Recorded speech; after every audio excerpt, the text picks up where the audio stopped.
कल मैंने आपको क्या पढ़ाया था? कल मोशनल ईएमएफ के एग्जांपल कराए थे और टर्मिनल वेलोसिटी के बारे में बता दिया था, है ना? तो एडवांस के लेवल का कॉन्सेप्ट था वो।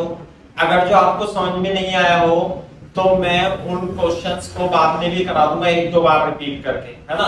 क्योंकि एक दो क्वेश्चन और है उसमें जो बन सकते हैं अच्छे क्वेश्चन, वो मैंने अभी कराए नहीं थे। तो पहले इन क्वेश्चन को आप एक बार कर लो, समझ लो, और जब टाइम मिलेगा तो मैं बाकी क्वेश्चन भी इसमें से एडवांस के करा दूंगा, है ना? तो ये है, अभी एक नया टॉपिक है और इसे बोलेंगे हम सेल्फ इंडक्शन। सेल्फ इंडक्शन, है ना? कैपिटल आई लिखते हैं, सेल्फ इंडक्शन, है ना? हिंदी में बोलेंगे इसे स्वयं प्रेरण, है ना? Self induction. सेल्फ इंडक्शन क्या होता है थोड़ा सा बता दो मेरे को। देखो, इंडक्शन क्या होता है? इलेक्ट्रोमैग्नेटिक इंडक्शन, है ना भाई? एक मिनट रुको, बोर्ड सही कर देता हूं मैं। इलेक्ट्रोमैग्नेटिक इंडक्शन,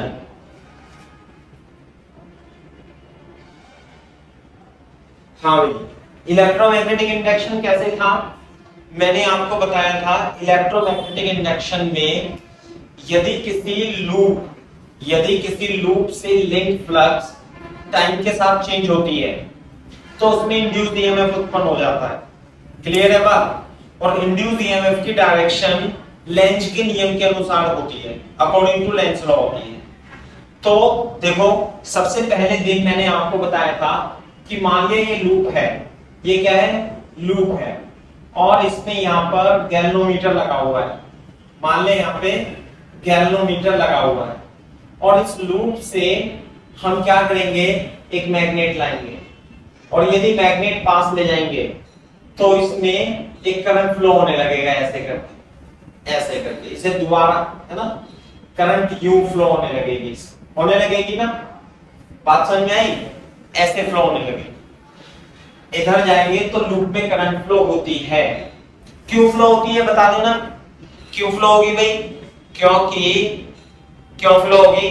क्योंकि इससे लिंक फ्लक्स टाइम के साथ चेंज हो रही है, तो इसलिए इसमें इंड्यूस्ड ईएमएफ उत्पन्न हो जाएगा और इंड्यूस्ड करंट फ्लो होने लगेगी, ये बात है। लेकिन सेल्फ इंडक्शन में इसमें तो क्या है कि इंडक्शन जो प्रोड्यूस हो रहा है मैग्नेट को मूव कराने की वजह से हो रहा है। सेल्फ इंडक्ट उसमें, सॉरी, इस वाले केस में कोई दूसरा, ये लूप क्या है? ये लूप है अपनी लूप, इसमें फ्लक्स कौन चेंज कर रहा है? कोई दूसरा, तो दूसरे की वजह से इंडक्शन हो रहा है इसमें। समझ में आई बात? अब क्या होगा? लूप में खुद अपनी फ्लक्स की चेंज होने की वजह से क्या हो जाएगा? इंडक्शन हो जाएगा, इंड्यूस्ड ईएमएफ उत्पन्न हो जाएगा। कैसे होगा? ध्यान से देखो। मान लिया, बोर्ड पे देखो, अब हम एक ये लूप लेते हैं, इस तरीके से लूप ले रहे हैं। क्लियर है क्या बात भाई?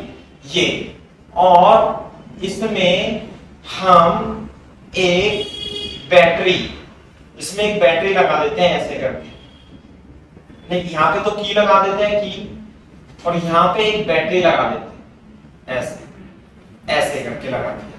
अभी की ओपन है, की क्या है? ओपन है, ऐसे, और ये प्लस माइनस। तो अभी मेरे को इसमें बताओ, की इज ओपन। अभी इससे लिंक फ्लक्स कितनी है भाई? इससे लिंक फ्लक्स है इसमें 0।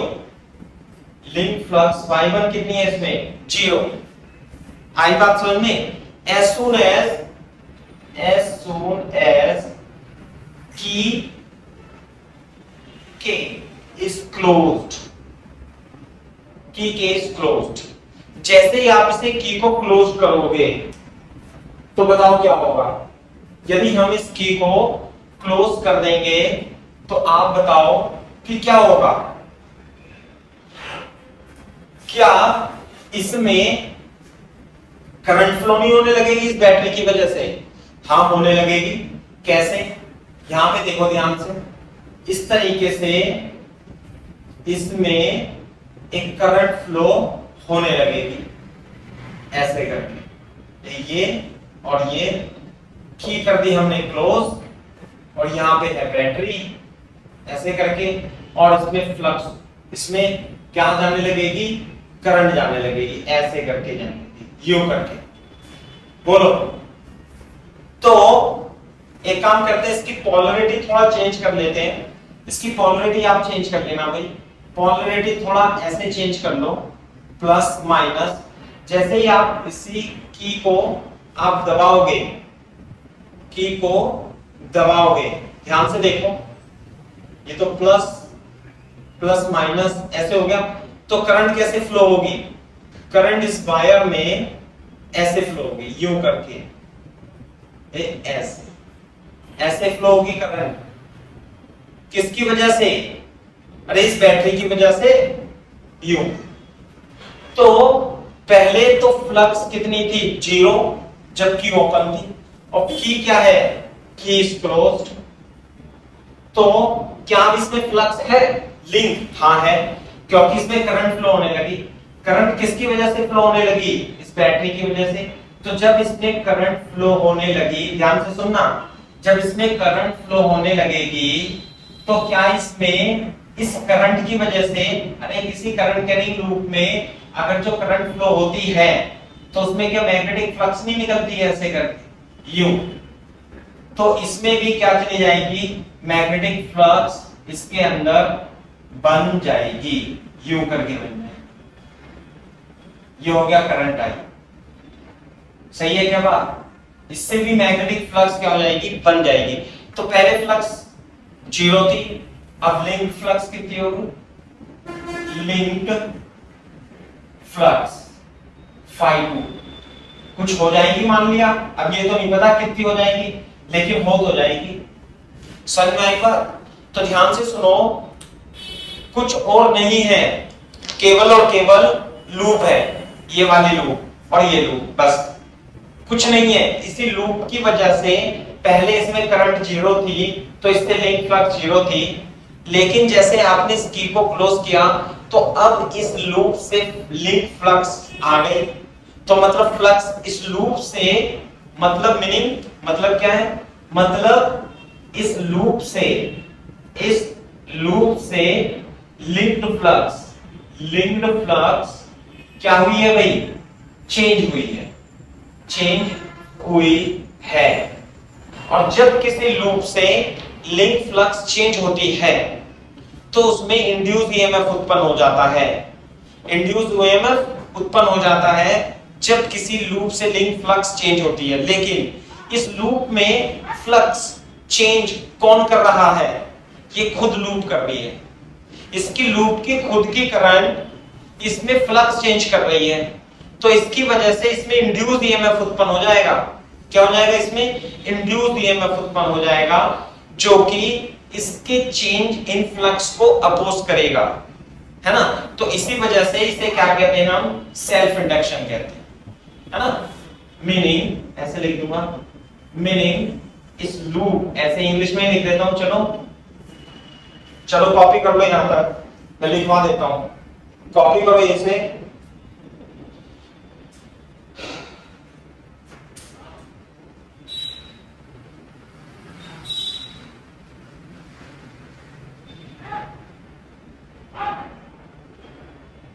इसे कॉपी कर लो आप, मैं लिखवा देता हूं।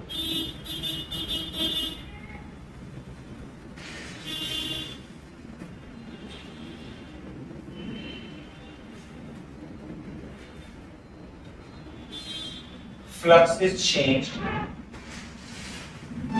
linked with this coil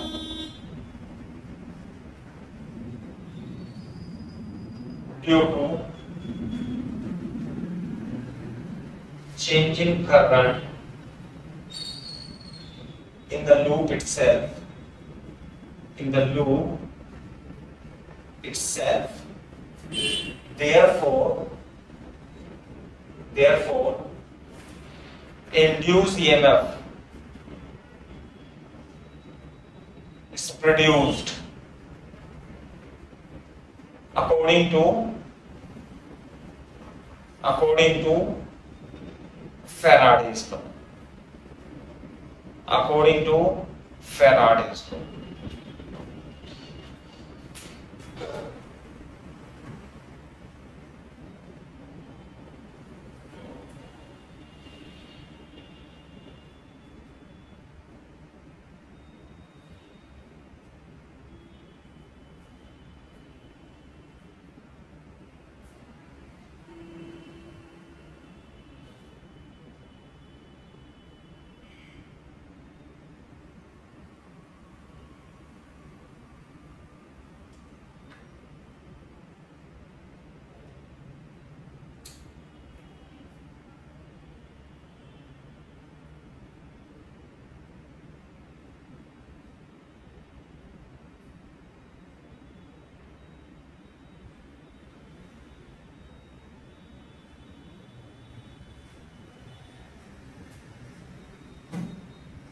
Flux is change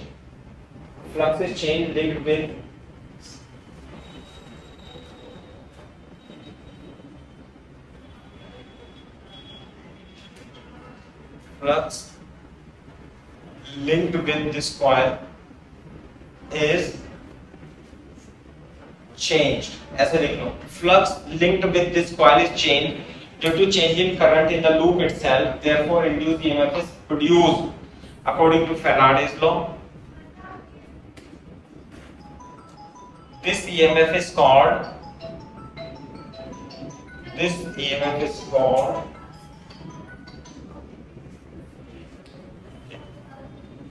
self-induced EMF.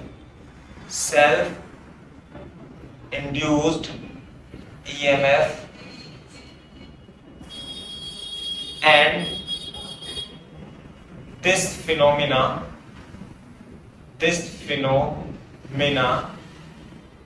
is called self-induction. इसे क्या बोलते हैं? Self-induction. Self-induced EMF, and this phenomena is called self-induction. इसे क्या बोलेंगे भाई? Self-induction बोलते हैं.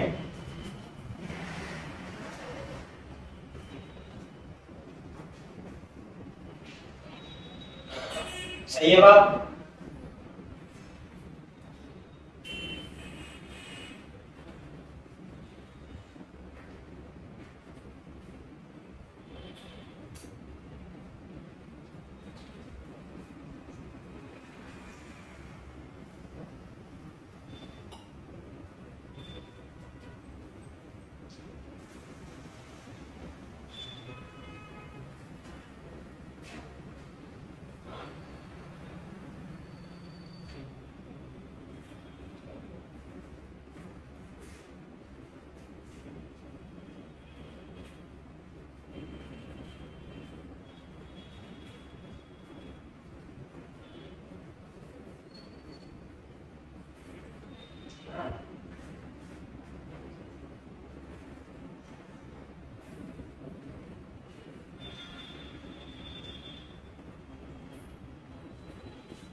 ठीक है, बात समझ में आई भाई? इसका मतलब ये है कि यदि किसी लूप से लिंक करंट यदि किसी लूप में करंट टाइम के साथ चेंज हो रही है तो उसकी वजह से जो सेल्फ फ्लक्स है वो भी चेंज होगी. जैसे मान लीजिए ये फ्लक्स है, तो ये जो फ्लक्स होगी इट इज प्रोपोर्शनल टू आई. जितनी ज्यादा करंट इसमें फ्लो कराओगे उतनी ज्यादा फ्लक्स होगी. आई बात समझ में? और यदि मैं फ्लक्स हटा दूं, ये प्रोपोर्शनलिटी कांस्टेंट हटा दूं, तो यहाँ पे जो आ जाता है एल आ जाता है. आई बात समझ में? मैं इसमें लिख देता हूं, और इस एल को ही कोएफिशिएंट ऑफ सेल्फ इंडक्शन कहते हैं. समझ में आई बात? मैं यहाँ पे लिख देता हूं, यहाँ पे देखो ऐसे ये लूप है, ये है लूप आपकी, सुंदर सी लूप बनाएंगे। ये करंट है, मान लिया ये लूप है और ये करंट है ना। तो इस लूप में करंट जो है I, if current in the loop is change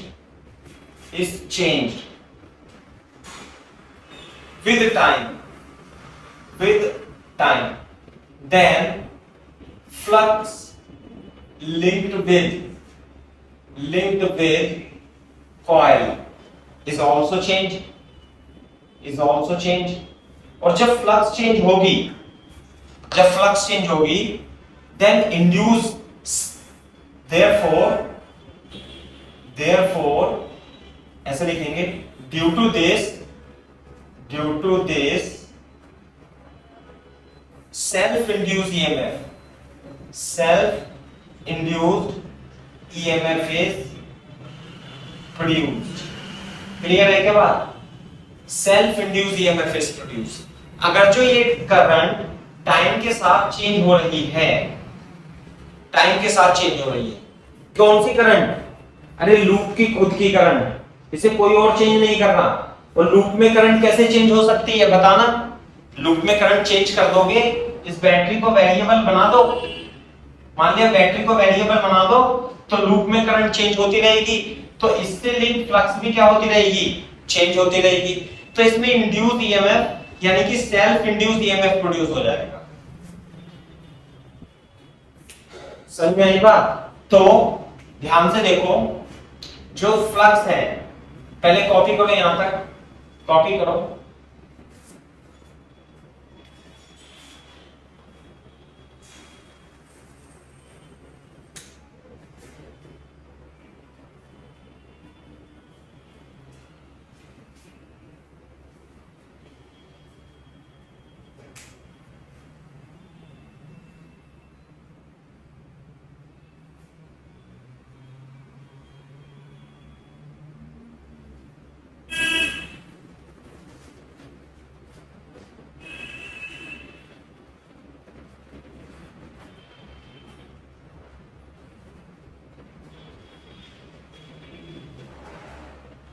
सही है ना भाई? फ्लक्स, लिंक्ड फ्लक्स जो होगी, इट इज प्रोपोर्शनल टू आई। जितनी ज्यादा करंट इसमें फ्लो होगी उतनी ज्यादा फ्लक्स होगी। और यदि मैं इस प्रोपोर्शनलिटी कांस्टेंट को हटा दूं तो ये एल बन जाता है एल। ये प्रोपोर्शनलिटी कांस्टेंट कहलाता है coefficient of self induction. Clear है क्या बात? कोएफिशिएंट ऑफ सेल्फ इंडक्शन कहलाता है, coefficient of self induction. phi is equal to L into I। यहां तक कॉपी कर लो और बोल दो जल्दी से, done sir.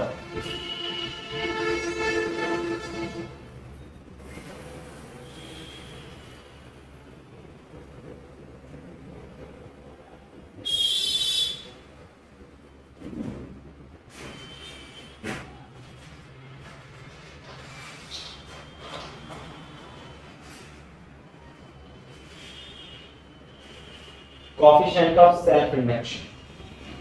Flux is directly proportional to current, and flux is equal to L into I.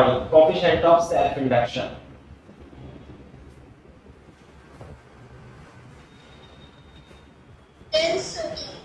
Very good. ठीक है वहां? तो ये हो coefficient of self-induction। ऐसे कर लेंगे। ये जो coefficient of self-induction है ना, इसे L से रिप्रेजेंट करते हैं। अब ध्यान से देखो, यानी कि इससे लिंक जो फ्लक्स है, आप भी बनाएंगे, इससे लिंक फ्लक्स, इससे लिंक फ्लक्स, ये जो फाई है, अगर जो टाइम के साथ करंट बदलेगी तो इससे लिंक फ्लक्स भी बदलेगी। और अगर जो लिंक फ्लक्स बदलेगी तो इसमें इंड्यूस्ड ईएमएफ उत्पन्न हो जाएगा, जिसे सेल्फ इंड्यूस्ड ईएमएफ कहेंगे। तो जो इंड्यूस्ड ईएमएफ है वो तो फैराडेज लॉ से ही दिया जाएगा। तो जो सेल्फ इंड्यूस्ड ईएमएफ है, self induced EMF, self induced EMF E कितना लिखेंगे इसे भाई, minus d phi upon D T. और जो फ्लक्स है वो किसके बराबर होती है, ये बहुत इंपॉर्टेंट इक्वेशन है, phi equal to L into I, ये हो जाएगी minus D phi upon D T L into I. L तो कांस्टेंट है, coefficient of self induction, this is constant. ये क्या होता है, constant for a given coil, तो एल तो आ जाएगा बाहर D I upon D T, और ए का मैग्नीट्यूड ले हम तो L D I upon D T. समझ में आई बात? यानी कि इसमें इंड्यूस ईएमएफ उत्पन्न होगा। इंड्यूस ईएमएफ का मतलब एक बैकवर्ड बैटरी बन जाएगी, एक बैटरी बनेगी। इंड्यूस ईएमएफ का मतलब होता है एक बैटरी का बन जाना। तो बैटरी जो बन जाएगी उसका जो ईएमएफ होगा वो कितना होगा, L D I upon D T, rate change of current. बात समझ में आई? इफ, ध्यान से देखो, इफ करंट इज कांस्टेंट, मतलब कि इसमें करंट आई है। करंट कांस्टेंट का मतलब क्या है, करंट कांस्टेंट का मतलब है कि जैसे लूप है और इस लूप में करंट ऐसे जा रही है, मान ले 5 एम्पियर करंट है, 5 एम्पियर करंट है, किसी की वजह से आ रही होगी, जैसे सर्किट बनाया था। तो यदि करंट कांस्टेंट है तो इससे लिंक फ्लक्स भी क्या रहेगी, कांस्टेंट रहेगी। Then flux phi is constant. बिल्कुल सही बात है। जब करंट ही नहीं बदल रही तो फ्लक्स कैसे बदलेगी? तो D I upon D T यदि कांस्टेंट है तो D I upon D T क्या होगा, जीरो। अरे D I upon D T क्या होगा, यहां पे लिख देता हूं, D I upon D T is zero. तो ईएमएफ कितना हो जाएगा, वी ईएमएफ बोले या ई बोले तो जीरो। तब कोई इंड्यूस ईएमएफ उत्पन्न नहीं होने का। समझ में आई बात? जब इसके अंदर की करंट, लूप के अंदर की करंट बदलेगी इसके बैटरी के वोल्टेज के बदलने के कारण, तभी इसमें induce, self induced EMF produce होगा।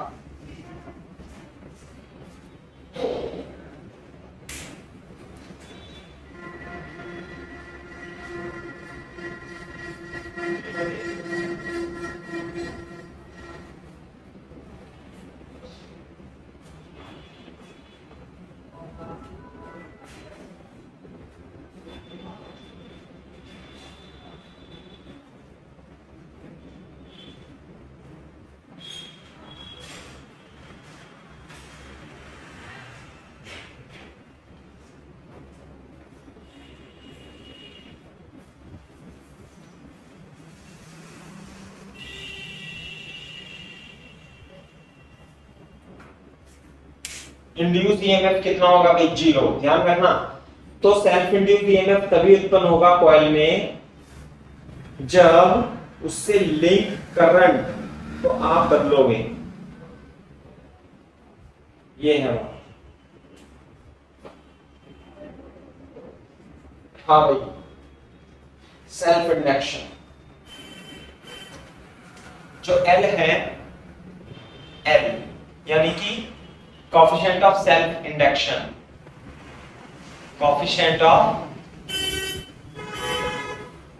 सेल्फ इंडक्शन, सेल्फ इंडक्शन कैसी क्वांटिटी है, ये इज स्केलर। कैसी क्वांटिटी है, scalar. Coefficient of self induction is scalar quantity है। ठीक है। दूसरी बात, इसकी SI unit, SI unit is Henry. Henry, HENRY, Henry, Henry, और H से रिप्रेजेंट करते हैं, हेनरी को S से रिप्रेजेंट करते हैं। और भी हो सकती है, कैसे? देखो ईएमएफ क्या, L DI अपॉन dt है ना ये रहा, तो ये तो हो जाएगा वोल्ट में L ampere upon second. EMF volt में L एम्पियर अपॉन सेकेंड, तो एल की यूनिट हो जाएगी वोल्ट सेकंड अपॉन एम्पियर। तो कितनी हो जाएगी, हेनरी लिखेंगे या वोल्ट सेकंड पर एम्पियर लिखेंगे। इंपॉर्टेंट पॉइंट है, it depends upon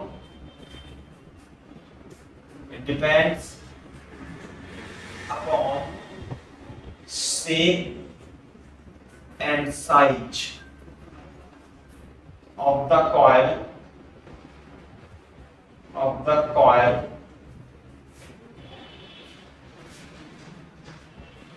also it depends upon substance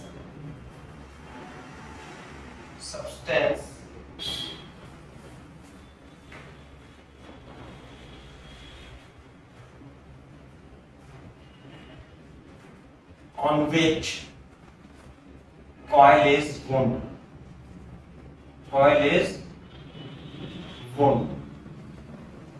coil किस सब्सटेंस पे लपेटी गई है, कॉइल किस सब्सटेंस पर लपेटी गई है, तो उस पे डिपेंड करता है।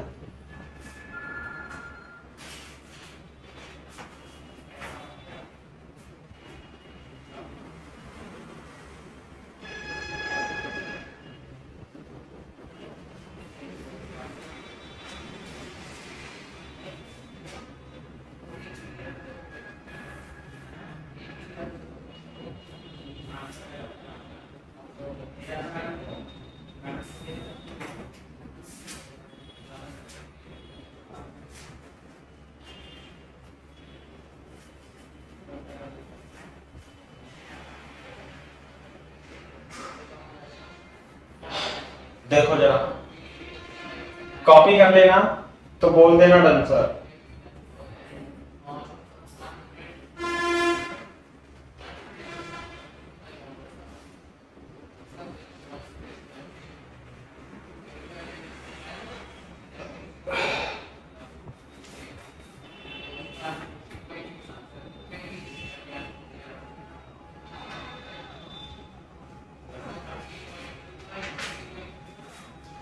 हेनरी की स्पेलिंग में यहाँ पे ई नहीं है भाई, ये केवल HENRY है, हेनरी। स्पेलिंग सही लिखना, HENRY, हेनरी।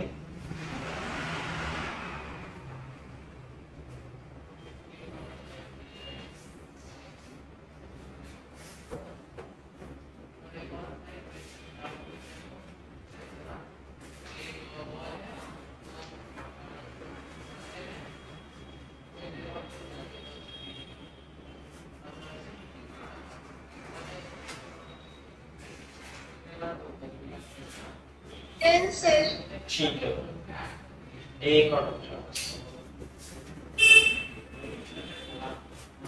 है ना, ये है। मैं क्वेश्चन लिखाता हूं छोटा सा,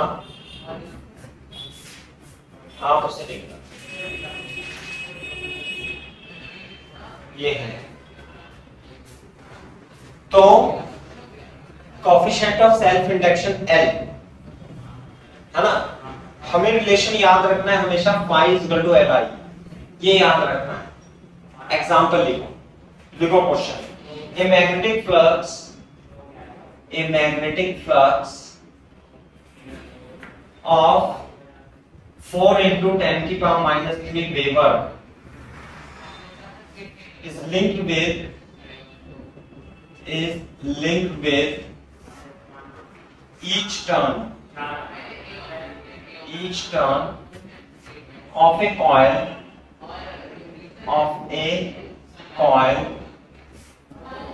having 300 turns when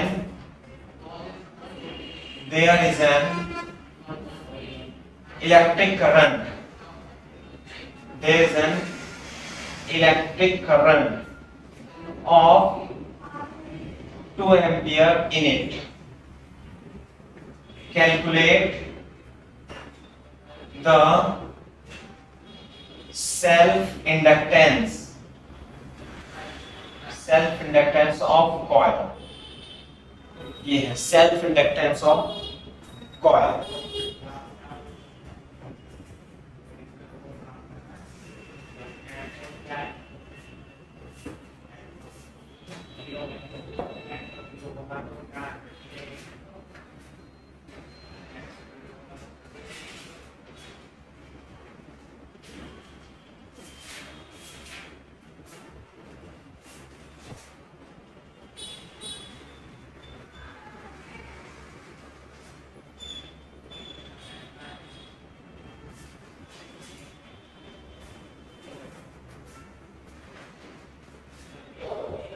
सही है बात, ये है 0.67 into 10 to the power minus 5 Henry। हाँ, तो 5 टू अलाइन कर देंगे हम। एक टन में मैग्नेटिक फ्लक्स कितनी है, और टन ईच टन एक टन में इतनी है, और टोटल टन कितने 300। तो जो टोटल फ्लक्स होगी वो कितनी हो जाएगी, n into 5 equal to l into I। तो कोएफिशिएंट ऑफ सेल्फ इंडक्शन क्या होगा, n phi अपॉन I। तो n कितना है 300, एक फ्लक्स कितनी थी 4 into 10 की पावर माइनस 3, करंट कितनी है 2, तो कितनी हो जाएगी भाई 600 into 10 की पावर माइनस 3, यानी 0.6 ampere is the sorry 0.6 Henry is coefficient of self induction. तो जो कोएफिशिएंट ऑफ सेल्फ इंडक्शन आएगा वो इतना ही आएगा।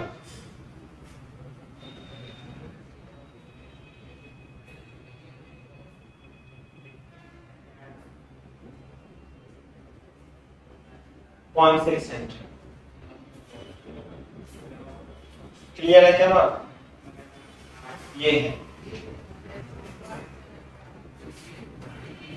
देखो ध्यान से सुनो, जिस प्रकार से कैपेसिटर था ना, जिस प्रकार से कैपेसिटर था उसी प्रकार से इंडक्टर भी होता है। जैसे कैपेसिटर था उसी प्रकार से इंडक्टर भी होता है। सुन लेना मेरी बात, कैपेसिटर, अरे कैपेसिटर किससे बना होता है, कैपेसिटर में तो ये होता है, और C बराबर E R epsilon not A upon D होता है ना। इसी तरीके से इंडक्टर भी होता है बेटा, इंडक्टर तो ये स्टोर करता है इलेक्ट्रिक एनर्जी को। It store energy in the form of electric field energy store करता है कैपेसिटर, किसकी फॉर्म में, इलेक्ट्रिक फील्ड की फॉर्म में। इंडक्टर क्या करता है, store energy in the form of magnetic field. Clear है क्या बात। तो इंडक्टर होता क्या है, अरे कोयल को ही इंडक्टर बोलते हैं, कोयल को ही इंडक्टर बोलते हैं। समझ में आई बात, कॉपी कर लो यहां तक, फिर मैं बताता हूं आपको।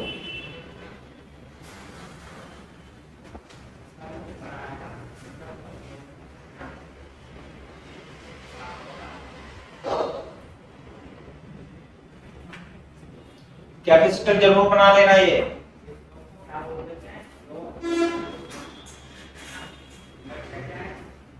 क्या होती है भाई इंडक्टर, बता सकता है कोई बच्चा।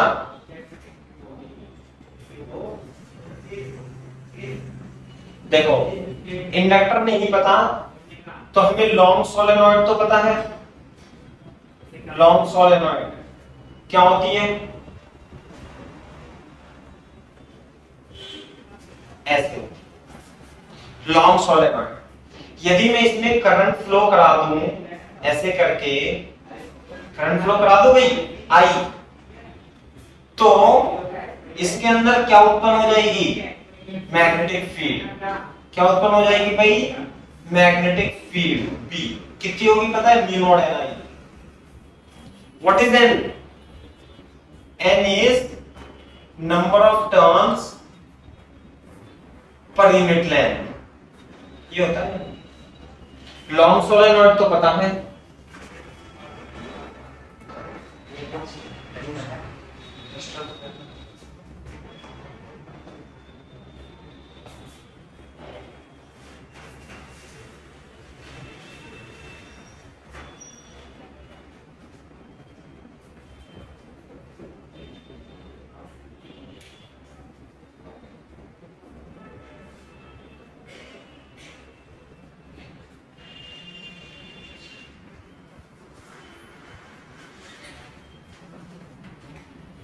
कॉपी करो।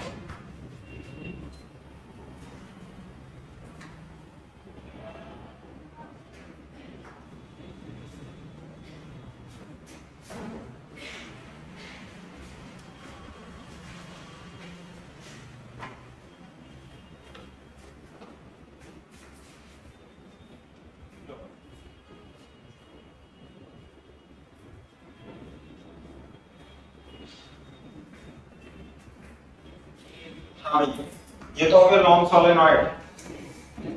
अब सेल्फ इंडक्टर क्या होती है? What is inductor? बताता हूं। अगर जो हम इसके अंदर मैग्नेटिक फील्ड तो उतनी उत्पन्न हो जाएगी बी नॉट एन आई। यदि मैं इसका छोटा सा पार्ट ले लूं स्मॉल एल लेंथ का, तो यही जो स्मॉल लेंथ का जो सेक्शन है यही क्या कहलाती है? इंडक्टर कहलाती है।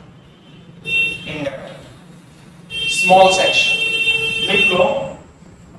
ए small section of long solenoid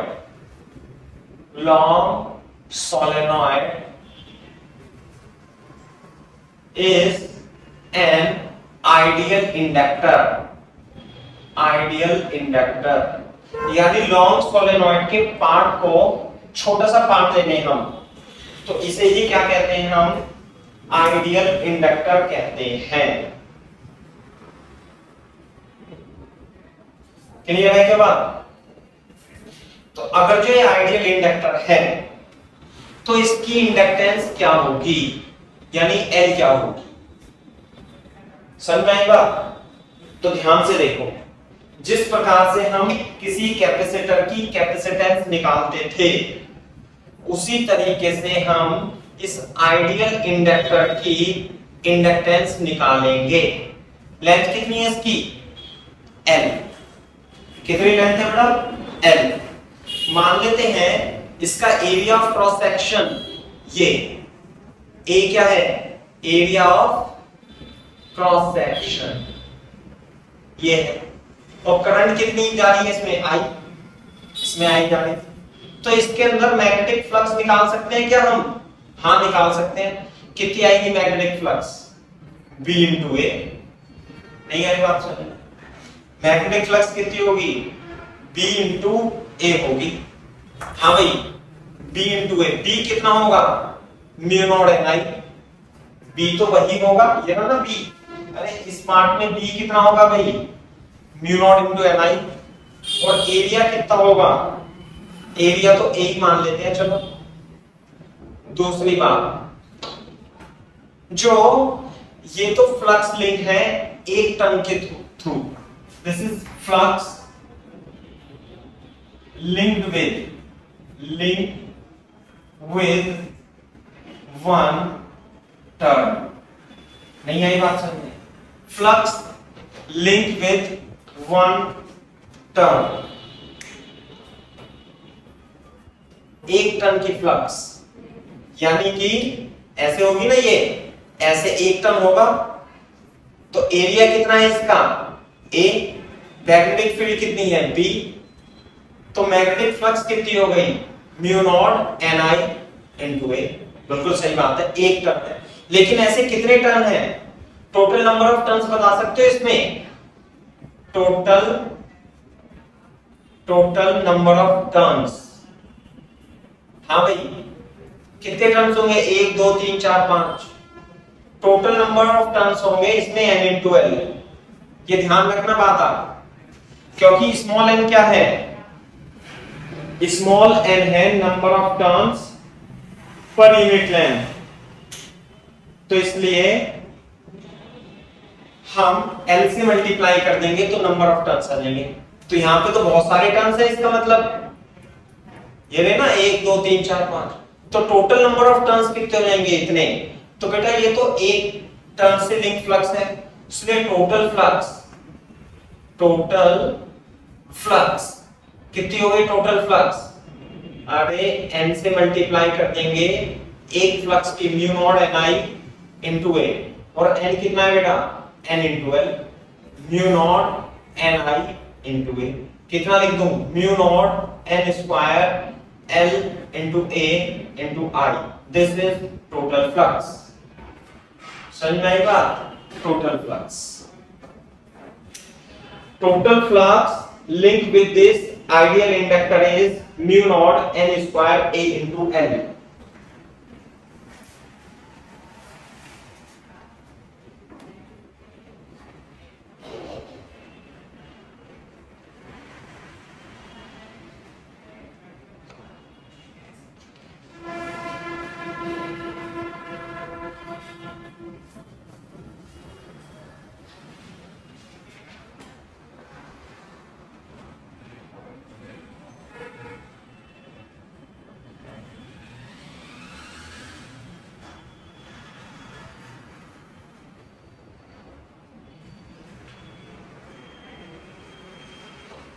हाँ भाई कॉपी कर लो,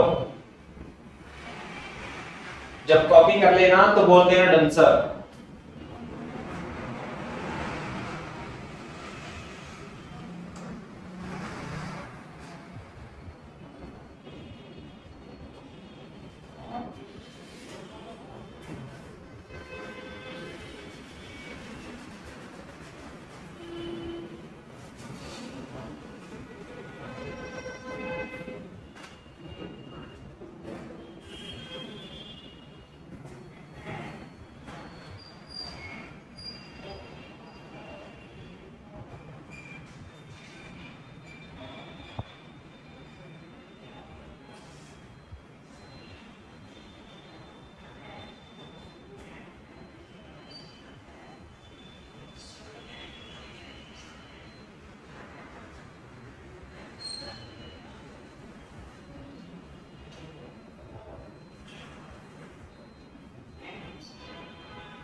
Sir. हाँ ओके।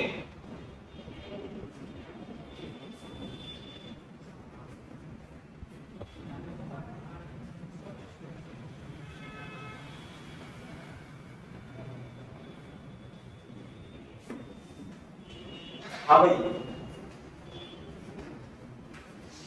टोटल फ्लक्स निकाल लिया आपने, हमें इसकी इंडक्टर निकालनी है, L निकालना है, L जैसे कैपेसिटर में निकालते थे ना, सेम वैसे ही करना है। कैपेसिटर में जब हम Q बराबर C into B निकालते थे ना, तो C Q और B से डिवाइड कर देते थे। यहाँ पे क्या होता था, Q is proportional to B, यहाँ पर है, ध्यान देना, यहाँ पर है flux is proportional to I, और फिर क्या करते थे, Q is equal to C into B, यहाँ करते हैं L into I, तो C निकालते थे Q अपॉन B से, तब आता था ये। तो यहाँ पे फ्लक्स निकालेंगे और L निकाल लेंगे फ्लक्स अपॉन I से। समझ में आई बात? तो जब आपको टोटल फ्लक्स पता लग गया तो L कैसे निकालते हैं, total flux divided by I से। तो mu naught N square L A I upon I, I से आई कट जाएगा। तो सेल्फ इंडक्टर की इंडक्टेंस कितनी आ गई, mu naught N square A into L. बात समझ में आई?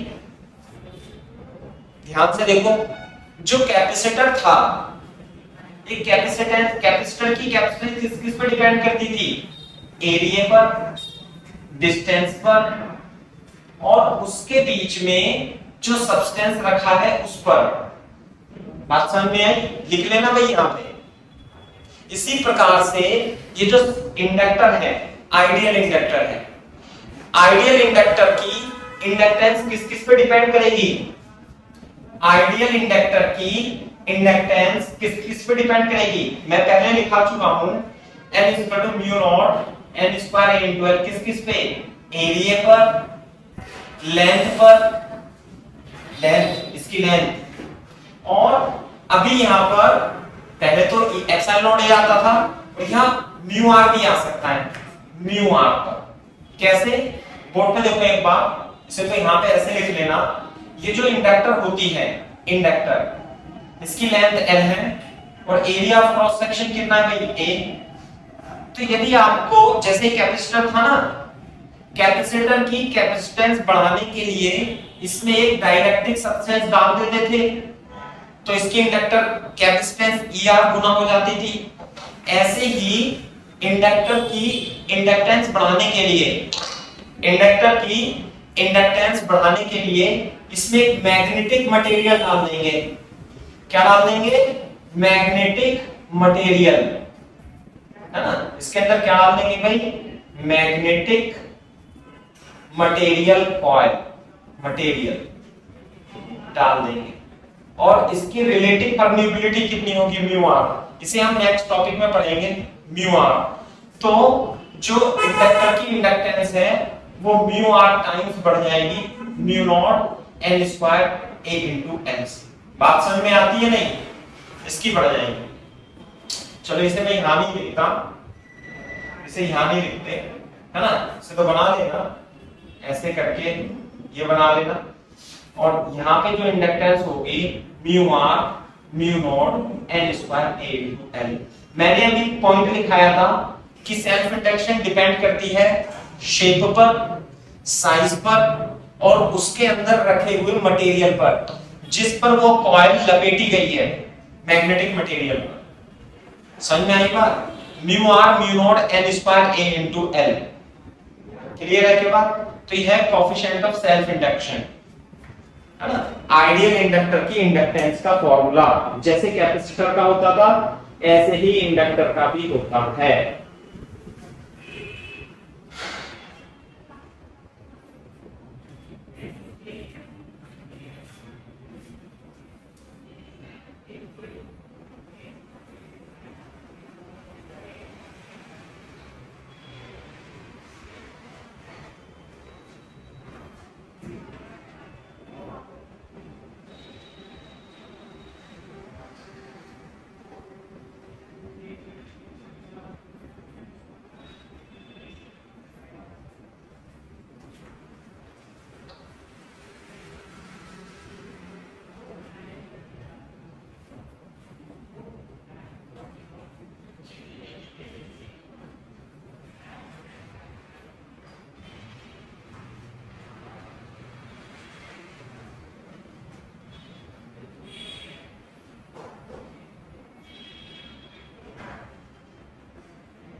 क्लियर है क्या बात?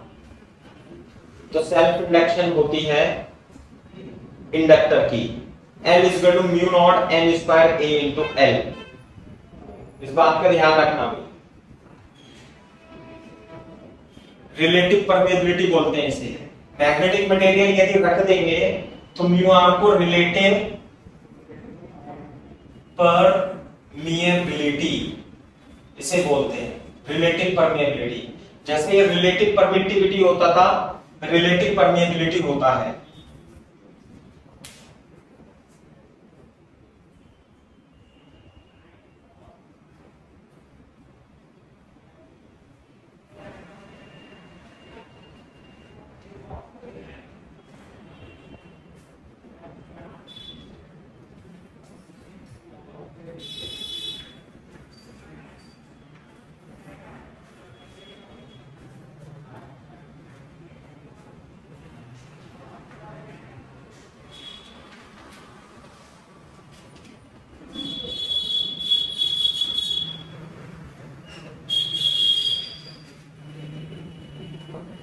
जब कॉपी करना तो बोल देना डन सर। गंदा तो नहीं लिखना चाहता, बोर्ड भर के आ जाता है ना।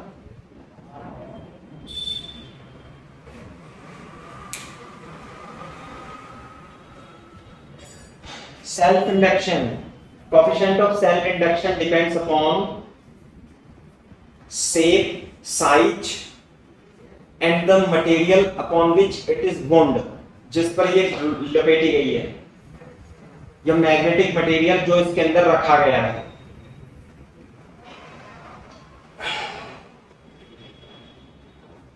जब भी आपको सेल्फ इंडक्शन निकालना हो, कोएफिशिएंट ऑफ इंडक्टेंस निकालना हो, तो क्या करेंगे, आप अपनी तरफ से करंट देंगे जैसे इसमें दिया, फिर टोटल फ्लक्स फाइंड कर लेंगे, फिर टोटल फ्लक्स को करंट आई से डिवाइड कर देंगे, तो यही जो होता है ये कोएफिशिएंट ऑफ इंडक्शन होता है, एल होता है।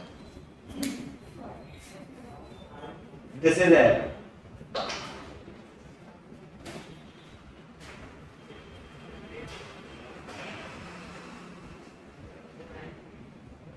यहां लिख देता हूं थोड़ा, if magnetic material is placed inside it, if magnetic material is placed inside it, तो coefficient of induction, coefficient of self induction, जिसे हम इंडक्टेंस भी बोलते हैं, इंडक्टेंस, एल को बेटा इंडक्टेंस भी बोलते हैं। कोएफिशिएंट ऑफ सेल्फ इंडक्टेंस और इंडक्टर की इंडक्टेंस भी बोलते हैं। जैसे कैपेसिटर की कैपेसिटेंस होता है, ऐसे ही इंडक्टर की इंडक्टेंस भी होती है। हाँ भाई, लिख लिया नहीं?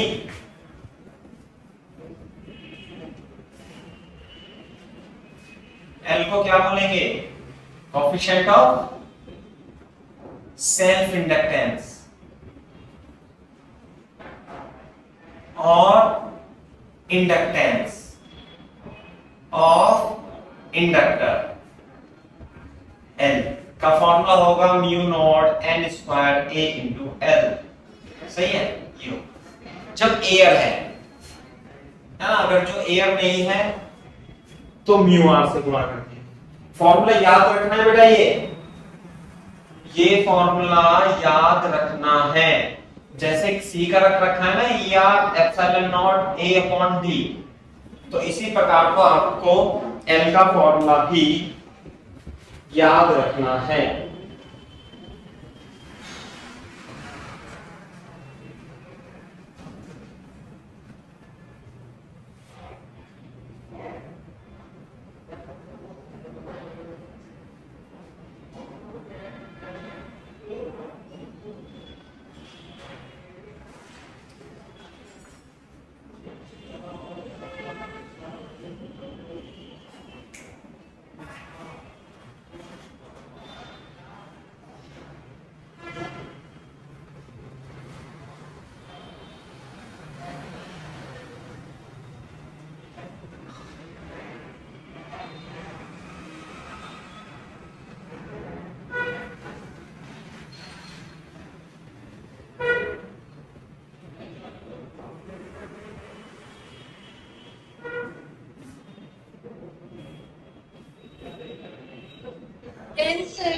Very good. तो ये है self inductance.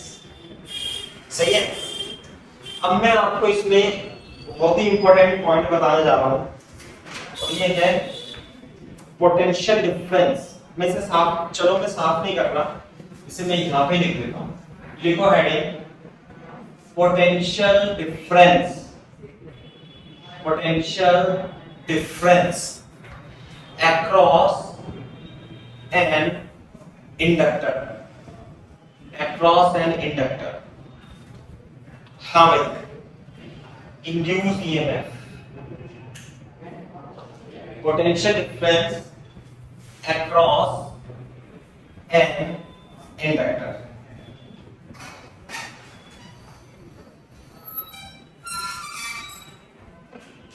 Potential difference across an inductor. कैसे? ध्यान से देखो, कितने फॉर्मूले हैं इसमें, रफ में लिख लेना यहां पर। क्या? एक तो phi equal to Li, flux जो होगा L इंटू I के बराबर होगा, ईएमएफ जो होगा minus L di upon dt के बराबर। समझ में आएगा? तो जो ये है ईएमएफ, इंड्यूस ईएमएफ यानी वीईएमएफ यानी वोल्टेज, है ना, वोल्टेज, ऐसे वोल्टेज वाली बैटरी, ऐसे है ये वोल्टेज वाली बैटरी, मैग्नीट्यूड देंगे तो L di अपॉन dt, ये बन जाएगा। कहने का मतलब केस 1 लिखो, case 1 when current in inductor is constant। समझ में आई बात? ये है इंडक्टर, ध्यान से देखो, ये इंडक्टर है ऐसे U और इसमें करंट है, और ये क्या है भाई? कांस्टेंट है। तो जब कांस्टेंट करंट है तो इस पॉइंट को A मान लेते हैं, इस पॉइंट को B मान लेते हैं, तो हमें पोटेंशियल डिफरेंस निकालना है अक्रॉस VA माइनस VB, ये हमें फाइंड करना है, VA माइनस। तो बोर्ड पे देखो ध्यान से, अगर जो इसमें कांस्टेंट करंट फ्लो हो रही है, तो जब कांस्टेंट करंट होगी तो di अपॉन dt क्या हो जाएगा? 0, यानी कि इसमें जितनी फ्लक्स जा रही है वो चेंज ही नहीं होगी। क्यों? क्योंकि di अपॉन dt चेंज नहीं हो रहा, तो फ्लक्स कहां से चेंज होगी? तो बेटा इंड्यूस्ड ईएमएफ कितना हो जाएगा इसमें? 0। तो इस में जो इंड्यूस्ड ईएमएफ होगा वो 0 हो जाएगा, तो VA और माइनस VB क्या होगा? 0। तो VA और VB दोनों के पोटेंशियल क्या होंगे? सेम होंगे। इतना कॉपी कर लो, बिना सोचे समझे कॉपी कर लो, फिर मैं आपको और भी समझाता हूं। जल्दी कॉपी कर लो।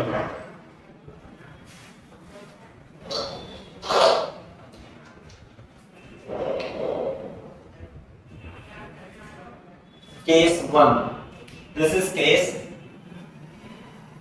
1।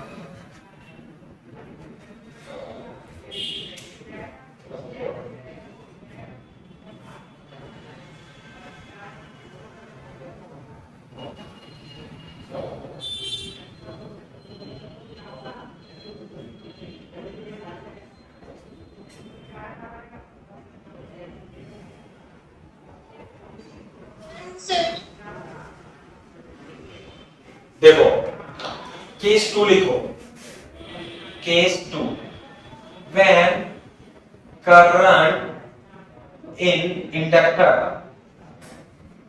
is increasing, समझ में आई बात? यदि ये इंडक्टर है, सही है बात, ये A है, ये पॉइंट B है, और ये करंट है, और ये करंट टाइम के साथ बढ़ रही है। जब ये करंट टाइम के साथ बढ़ेगी, ध्यान से सुनना मेरी बात, यहां पे बना देता हूं।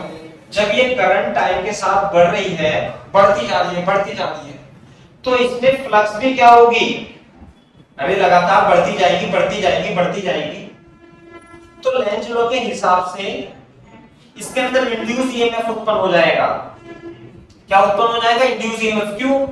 क्योंकि फ्लक्स चेंज हो रही है। लेकिन फ्लक्स चेंज क्यों हो रही है? इसकी सेल्फ करंट के कारण इंड्यूस हो रही है, चेंज हो रही है सेल्फ करंट के कारण। तो सेल्फ इंड्यूस ईएमएफ उत्पन्न होगा। कैसे उत्पन्न होगा? ये इस फ्लक्स को कम करने की कोशिश करेगा।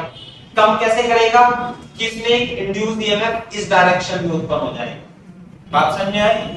ये कम, जैसे करंट बढ़ेगी, मैं इसमें बना देता हूं, इसमें भी आप बना लो। ऐसे करंट बढ़ रही है, तो जब करंट बढ़ रही है, दोबारा से बना लेना, तो फ्लक्स भी बढ़ रही है, फ्लक्स बढ़ रही है, तो इसके अंदर उसे अपोज करने के लिए एक, यहां पे बना देता हूं, एक बैटरी उत्पन्न हो जाएगी, वोल्टेज वाली बैटरी। और उसका ईएमएफ कितना होगा, L di/dt। माइनस नहीं लगाएंगे यहाँ पे, माइनस तो केवल ये बताता है कि उसकी दिशा कैसे होगी। तो यदि करंट बढ़ रही है, यदि करंट बढ़ रही है तो ईएमएफ ऐसे प्रोड्यूस हो जाएगा। अब देखो यहाँ पर वोल्टेज कितना था A, यहाँ पे था VB। तो बोर्ड पे देखो, इधर से चलेंगे, केवीएल लगाएंगे, पहले आएगा VA minus LDI/dt equal to VB। भूल गए या याद है? अरे भूल गए या याद है? जब ऐसे लगाते थे ना V, यहाँ पे x है और यहाँ पे y है, तो कैसे चलते थे, x minus v equal to y, ऐसे ही है ना। तो यहाँ पे V है, इसके अंदर वोल्टेज वाली बैटरी बन जाएगी और उसका ईएमएफ कितना होगा, L di/dt। तो VA minus L di/dt equal to V। तो VA minus VB equal to L di/dt हो जाएगा। This is the potential difference across inductor. Clear है क्या बात?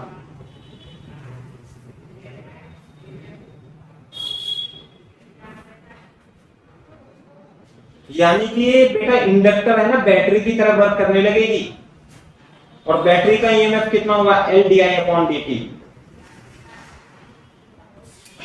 बैटरी का ईएमएफ L di/dt। क्योंकि करंट बढ़ रही है तो फ्लक्स भी बढ़ रही है, तो उसे घटाने की वजह से induce EMF back EMF provide कराएगा, जिससे करंट कम हो, जिससे फ्लक्स कम हो। समझ में आई बात? तो इसकी डायरेक्शन इस तरीके से हो जाएगी। कॉपी करो और बोल दो डन सर।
हाँ बेटा, कॉपी कर लिया नहीं?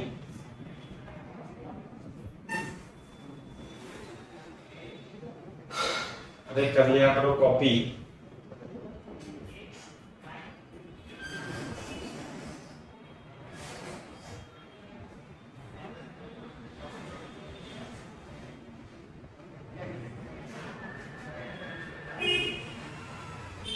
बेटा क्या रिपीट करना है, एक बार मेरे को मैसेज कर दो, क्या रिपीट करना है ना?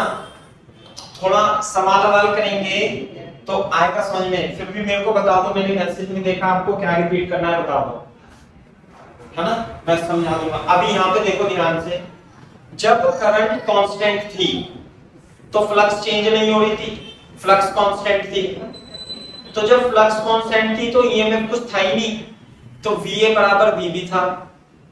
लेकिन जब फ्लक्स करंट बढ़ रही है, फ्लक्स बढ़ रही है, तो इसे घटाने के लिए इंड्यूस ईएमएफ उत्पन्न हो जाएगा। दूसरा देखो, case 2 case 3 when current in inductor is, क्या लिखने वाला हूं, डिक्रीजिंग।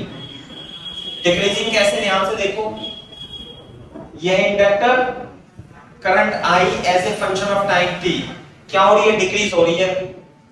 तो डिक्रीज हो रही है तो मैग्नेटिक फ्लक्स तो अभी भी ऐसे ही रहेगी, लेकिन फ्लक्स क्या है, टाइम के साथ डिक्रीज हो रही है। फ्लक्स टाइम के साथ डिक्रीज होगी। तो इस फ्लक्स को इसके फ्लक्स चेंज हो रही है, तो फ्लक्स चेंज हो रही है तो इंड्यूस ईएमएफ होता। इंड्यूस ईएमएफ इस तरीके से बनेगा कि फ्लक्स को बढ़ाएगा कब? जब करंट को बढ़ाएगा। तो करंट कब बढ़ेगी? जब इंड्यूस ईएमएफ इसके अंदर इसके साथ इसे हेल्प करे, ऐसे करके माइनस प्लस ऊपर नहीं बनाते, यहां बनाते हैं माइनस प्लस। समझ में आई बात? और L D I upon D T, ये हो जाएगी करंट, ये हो जाएगा बीए, ये हो जाएगा बीबी। तो ये तो ध्यान देना कैसे करते थे। अरे बैटरी है एक्स, ये है बी और ये है बी वाई, और ये है बैटरी का ईएमएफ बी। तो X plus B equal to Y, ऐसे करते थे ना। तो यहाँ पे B A plus L D I upon D T equal to B B. समझ में आ गई बात?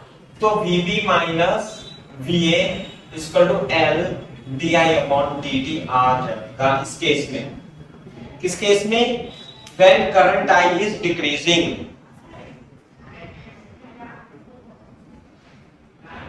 हाँ, डायरेक्शन ऑफ ईएमएफ। तो डायरेक्शन ऑफ ईएमएफ बताता हूं मैं इसे, एक बार कॉपी कर लो। फिर से मैंने बताने की कोशिश की है कि जब करंट कम हो रहा है, जब करंट कम हो रहा है तो बैटरी ऐसे बनेगी, बैटरी करंट को बढ़ाएगी तो ऐसे पोलैरिटी बन जाएगी। जब करंट कम हो रहा था, सॉरी, जब करंट बढ़ रही थी तो उसे घटाने के लिए उसके अपोजिट डायरेक्शन में हो जाएगी। सिंपल सी बात है। करंट बढ़ रही थी तो बैटरी उल्टी बनेगी, उसे कम करने की कोशिश करेंगे। करंट कम हो रही है तो उसे बढ़ाने के लिए इस डायरेक्शन में हो जाएगी। समझ में आई बात? मैं दो चार एग्जांपल दूंगा आपको, फिर आप बताना। पहले कॉपी कर लो, मैं डायरेक्शन ऑफ ईएमएफ जरूर बताऊंगा, आज ही बताऊंगा क्लियर करके, है ना? ठीक है, ऐसे होगी। लेकिन इंडक्टर में जो बैटरी बनेगी वो L D I upon D T की बनेगी, बस ये ध्यान रखना। डायरेक्शन में भी और क्लियर करवा देता हूं आपको। कॉपी कर लो।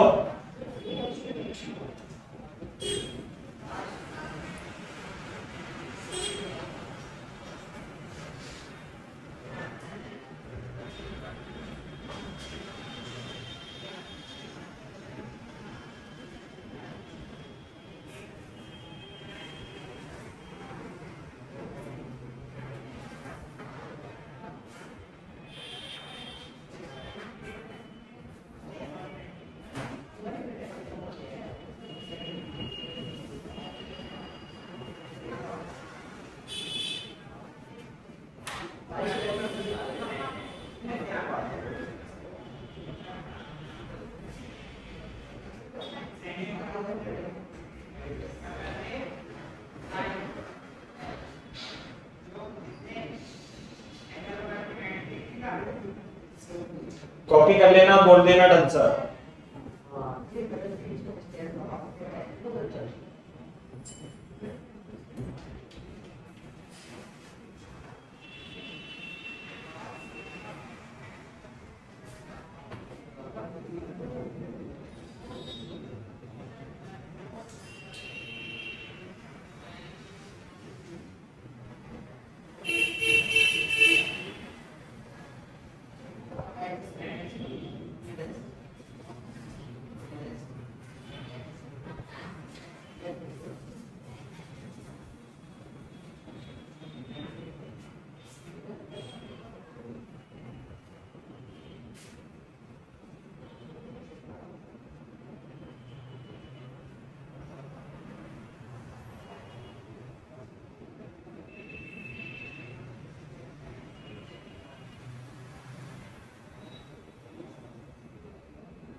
हाँ भाई, कर लिया कॉपी बेटा?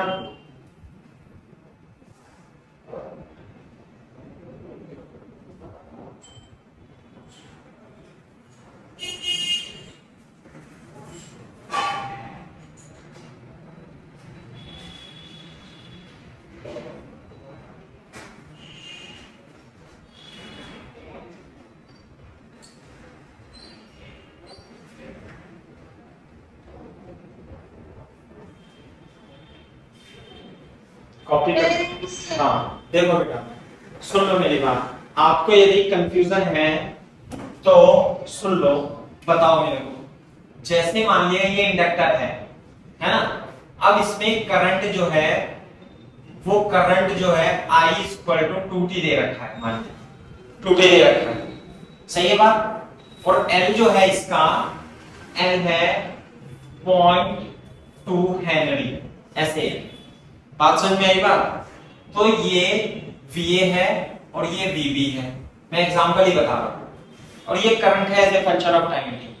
तो फाइंड करना है आपको VA माइनस VB फाइंड करना। आगे बात समझ में। अब ये करंट देखो, ये टाइम के साथ बढ़ रही है, ये करंट टाइम के साथ बढ़ रही है, भाई ध्यान देना, करंट बढ़ रही है तो करंट कम कैसे होगी बताओ तुम। करंट कम कैसे होगी, या तो बैटरी जो बनेगी वो ऐसे बनेगी, और बैटरी हमेशा कैसे बनेगी भाई, बैटरी जो बैटरी बनेगी वो हमेशा LdI/dt की बनेगी। ये होता है ईएमएफ बैटरी का, LdI/, या तो फर्स्ट की तरह बनेगी या सेकंड की तरह बनेगी। बताओ, करंट बढ़ रही है तो उसे कम करेगी, करंट बढ़ रही है तो उसे कम कौन सी बैटरी करेगी, फर्स्ट या सेकंड, बताओ बेटा।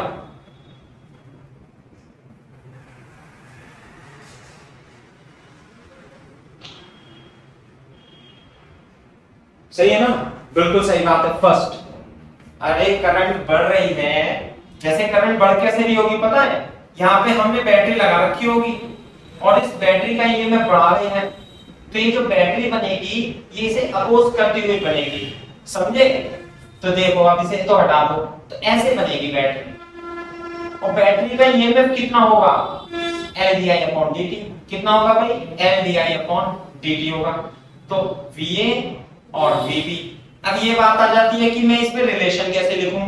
अब ये तो मैंने आपको पहले भी समझाया था कि जैसे मान लिया 5 वोल्ट है ना, तो यहाँ पे मान लिया 2 वोल्ट है, तो यहाँ पे कितना होगा, x। ऐसे करते हैं ना, अरे 2 प्लस से माइनस जाते हैं बैटरी के अपोजिट, 2 - 5 = x, तो x = ऐसे लिखते हैं ना। तो ऐसे इसे करेंगे, यहाँ बैटरी है और यहाँ पे VA है और यहाँ VB है, और बैटरी का ईएमएफ कितना है, LdI/dt। तो VA माइनस LdI/dt = VB, और VA माइनस VB = LdI/dt। तो L कितना दे रखा है क्वेश्चन में, 0.2, और DI/dt, अरे DI/dt कौन बताएगा, अरे तो आएगा DI/dt into 2, तो कितना आ गया, 0.4 वोल्ट इसका करेक्ट आंसर। ऐसे करना है, समझे, घबराने की जरूरत नहीं है, समझ में सब आ जाता है।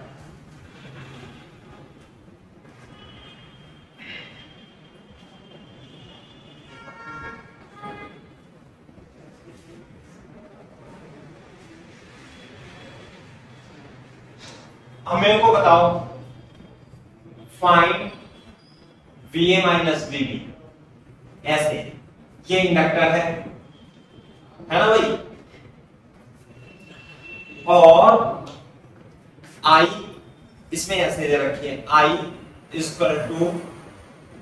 60 ऐसे दे रखी है मान लिया, और इंडक्टेंस है इसकी 0.3, ये है 5 वोल्ट और ये है x वोल्ट, है ना। चलो VA माइनस VB लिख देते हैं, ये VB। बताओ इसमें किस तरीके से होगा, VA माइनस VB की वैल्यू बता दो भाई, बता सकता है कोई बच्चा, VA माइनस VB। करंट इधर से आ रही है और करंट टाइम के साथ बढ़ रही है, यूं करके बढ़ रही है, तो बढ़ रही है तो ये घटाएगी। तो भाई इसमें बैटरी बता दो बस मेरे को। तो बैटरी इसमें ऐसे बनेगी, सिंपल सी बात है। करंट को कम करेगी, 60 है ना ये, तो di/dt कितना हो जाएगा 6। ये तो बात सही है। अब देखो ये A है और ये B है, ये B है, तो बैटरी जो बनेगी LDI/dt की बनती है। मेरे को रिलेशन बता सकते हो कैसे? देखो VA ऐसे है ना बेटा, ये बैटरी यूं माइनस प्लस LDI/dt, और ये है VA और ये है VB। तो क्या रिलेशन आएगा? VA plus LDI/dt is equal to VB। तो VA minus VB is equal to minus LDI/dt। तो माइनस L की जगह क्या रखेंगे? 0.3 हेनरी, और di/dt की जगह अरे कितना आया 6, तो minus 1.6 volt is the correct answer. तो this is VA minus VB। ऐसे आपको इंड्यूस ईएमएफ की डायरेक्शन इसमें लेनी।